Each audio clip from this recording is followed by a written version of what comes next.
Welcome to NENC Media Group, your premier source for unfiltered, deep dive news recaps. Today, fakes and frontline drama in Odessa, drone strikes on Russian logistics, and a strategic campaign that's crippling Moscow's southern rail artery. Stay tuned, and don't forget to subscribe and ring the bell so you never miss an NENC briefing. Russians are going crazy over a phantom IDF commando spotted in Odessa. Telegram channels circulated grainy footage of a soldier at a bus stop, complete with an Israeli flag on his backpack and a scarlet beret from Israel's famed NENC Paratrooper Brigade. But as Ukrainian military expert Oleksandr Kovalenko explains, that's pure fantasy. In reality, Ukraine's own 79th Airborne Assault Brigade wears the exact same dark burgundy beret you see in the clip, just like airborne units in the US, Poland, France, and elsewhere. Those paratroopers also don tunic-style shirts, belts over their crossbody straps, and distinctive red boots. So how did Russian disinfo operatives stitch together an impossible scenario? Elite Israeli paratroopers in Odessa, waiting for a marshrutka.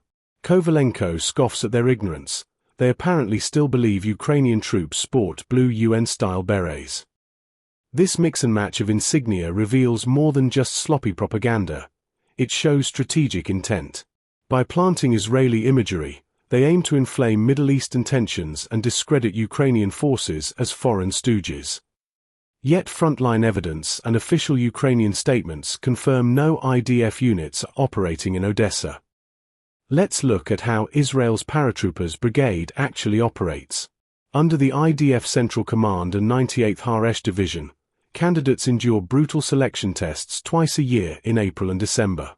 Recruits run obstacle courses with sandbags, carry stretchers, and prove grit, initiative, and leadership.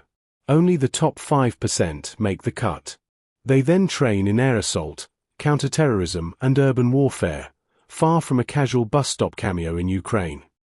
So next time you see that viral clip, remember, it's a textbook case of Russian fake news tactics, designed to sow confusion, stir division, and weaken trust in real Ukrainian defenders. On the night of July 29, the Rostov region trembled under a wave of drone strikes. Witnesses counted 5 to 7 explosions around Solsk's railway station. Photos show columns of black smoke and twisted tracks. Acting Governor Yuri Sluzar confirmed the target, a key logistics hub moving fuel, ammunition, and supplies to front lines in Donetsk, occupied Crimea, and Zaporizhia. Passenger service was halted, trains were pulled to safety, but homes and cars near the station took collateral damage. No casualties were reported, officials say, yet the psychological blow to morale was immediate. Russian telegram channels buzzed with panic. "They're hitting us at home," one commenter wrote.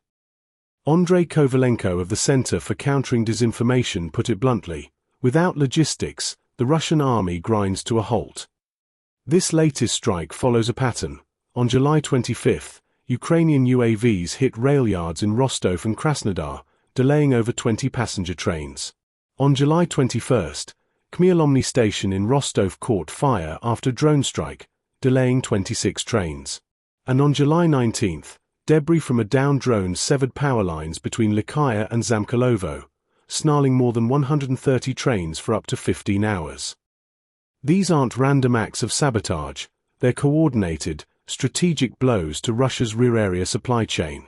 By crippling rail corridors, Ukraine forces Moscow to divert resources to repairs, reroute convoys hundreds of kilometers, and stretch air defenses thin. Civilian travel is also disrupted, holidaymakers stuck on sidings, freight trucks idling at borders. Let's not forget, rail is the artery of war. Every ton of fuel, every crate of ammunition, every armored vehicle relies on these tracks. Each successful strike compounds delays, shortages, and logistical chaos, slowly bleeding Russia's combat power at the front.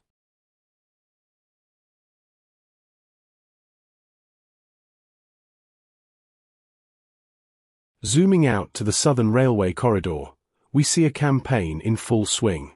This vital line links central Russia with Mariupol, Tokmak, Melitopol, and beyond.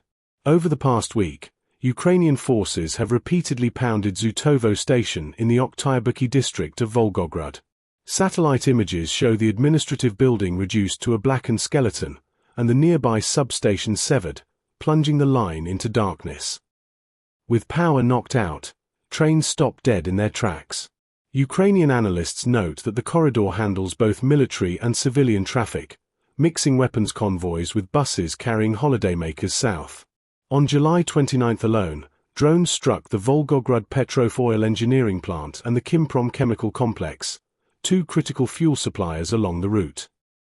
According to open-source intelligence, these strikes are part of a broader deep strikes doctrine. Ukrainian UAVs now fly up to 500 kilometers behind enemy lines, evading air defenses and hitting soft targets. Russia claims to have downed 74 drones across 5 regions, including Bryansk, Rostov, Kaluga, Smolensk, and Leningrad, but the frequency and depth of these raids are only increasing. Strategically, this campaign is designed to collapse Russia's southern backbone. By attacking rail hubs, power substations, and refineries, Ukraine forces Moscow into a constant scramble, repair crews on one front, air defense on another, all while the real fighting moves elsewhere. In modern warfare, disabling logistics equals disabling combat power. No supplies, no advance. This southern theater operation underlines a fundamental truth. Victory often goes to those who master the battlefield of supply lines, not just the frontline trenches. Thanks for watching this deep dive from NENC Media Group. Which drone strike surprised you most, and what's your take on that Odessa fake?